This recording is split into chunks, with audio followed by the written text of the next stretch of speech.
ဖေဖေကိုစားအားလုံးကိုကျေးဇူးတင်ပါတယ်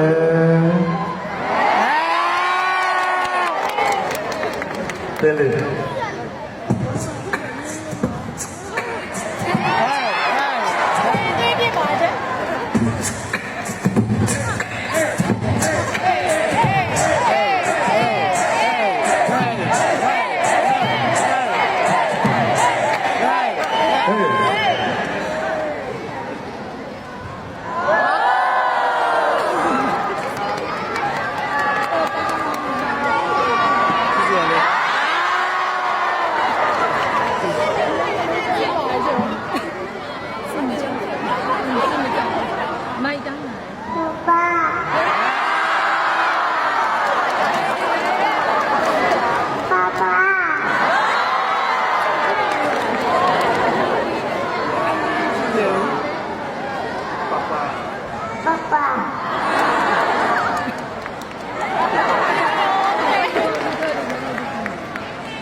ဒီဖန်ဒီပေါ့ပြန်ချစ်နေခါကန်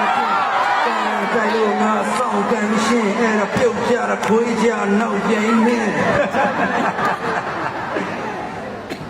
ဖေဖေဆိုလိုက်အောင်လေဒီရဲ့နော်ပါပါ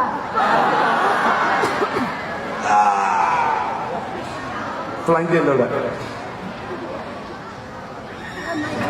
မိုက်တယ်